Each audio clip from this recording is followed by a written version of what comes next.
in Rome and neglects to tell us about the death of James. Do you mean to say that Acts' authors didn't know about the death of James in 62 AD? We're not interested in the death of the leader of the church, the worldwide leader of the church in Jerusalem? You'll have to answer that question. So Acts is not an Acts of the Apostles. It's basically a promotion of Paul. It's a history written to promote Paul's role in the early church. In any case, I can't go into that particular issue any more than that, but let's look here again. If we let him go, all will believe on him, and the Romans will come and take away both our place and our nation. That is true. The Romans came away and took away our temple and our nation because we were so messianic. That is absolutely true. So it wasn't because the Jews were not messianic, as the Gospels portray them, but it was because they were so messianic that they lost everything. Look, Caiaphas, now the priest, says, you do not know anything, nor consider what's good. It's better one man die for the people than the whole nation be lost. He might gather together into one the children of God who have been scattered, and so on and so on. So they decide, obviously, there that it's better to get rid of him than the whole nation perish, which is how they did treat messianic leaders. That is certainly true.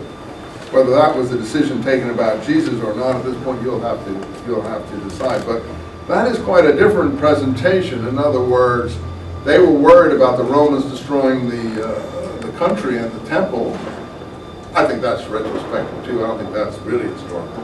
But at least the writer understands that issue at least. Okay, 6 days later, chapter 12. Jesus comes to Bethany, where Lazarus lived. What? We already were there.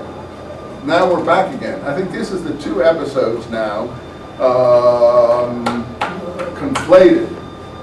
The alabaster women sort of episodes that we had earlier. Now another Lazarus episode.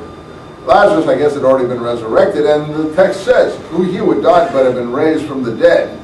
I have that in a kind of parentheses. My translator puts it in a parentheses. It's like the author of the Gospel is trying to explain why he's suddenly there again, so he explains.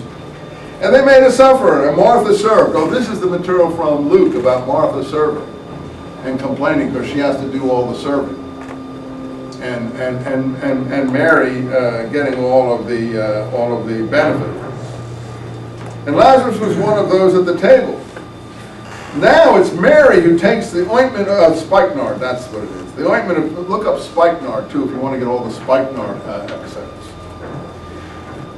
Takes a pound of ointment of pure spikenard of great value and anoints the feet of Jesus and wiped his feet with her hair. Oh, we know what that episode is.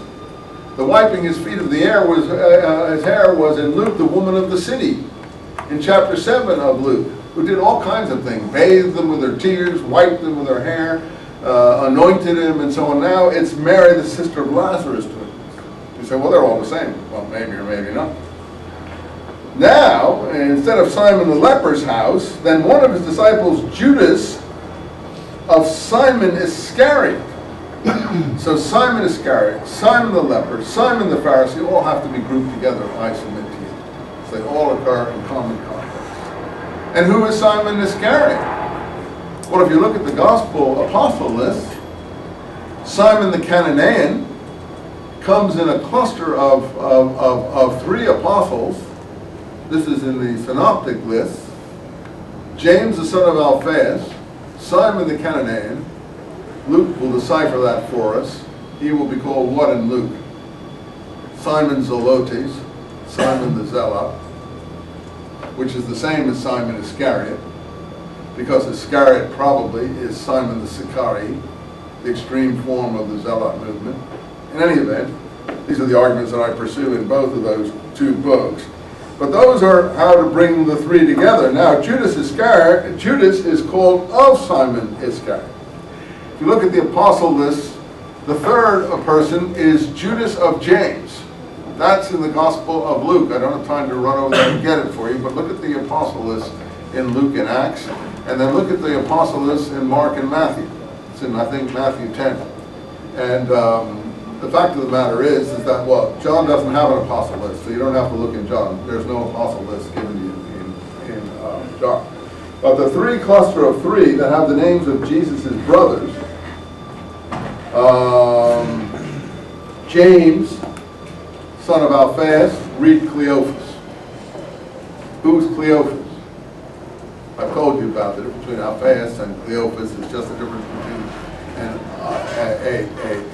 an alpha and a kappa, which are very similar letters in Greek. Who is Cleophas? He's called the he's called the uncle of Jesus in the church texts. He's called the brother of Joseph. I don't have time to write this all on the board. And he's supposed to be the father of the other brothers. James, Simon, Jude, and Joses are supposed to be the sons of Mary and Cleophas.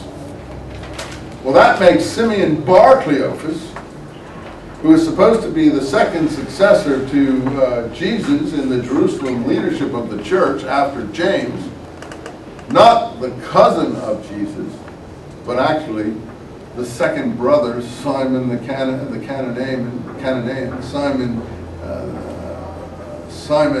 the Zealot, Simon Iscariot, and then this Judas here is really the Judas of James, the Judas of Simon Iscariot, one of the three brothers. Now, look, I know that that's very difficult to comprehend. I'm not saying it's proved. All I'm saying is this: how these circle of names twirl about. So, you know, I'm not even sure who Judas is. I don't know who he's supposed to be. I don't know what Iscariot is supposed to be. All these names are names in the family of Jesus itself. And I'll just leave it to you at that. In any case, let's look at how he develops this. So now, the wiping the feet is at the house here, and one of the characters is called Judas, and that's why you should look at the Greek. He's not called Judas Iscariot, Simon's son. He's called Judas of Simon Iscariot. Now, of Simon Iscariot can mean brother of, son of, or something like that. It doesn't necessarily mean Simon's son. And I think in this context, we probably would be better to read. Well, let's look at quickly Luke's apostle list. Have you got it? Where is that? Where Luke gives you all the apostles. 6:12, thanks. Okay, Luke 6:12, you think? No. Yeah, there it is. Luke 6, yeah. 6:13, the 12 arrived. Simon, Peter, Andrew, James and John, Philip, Bartholomew, Matthew, Thomas, James the son of Alphaeus, Cleophas, Simon called Zelote,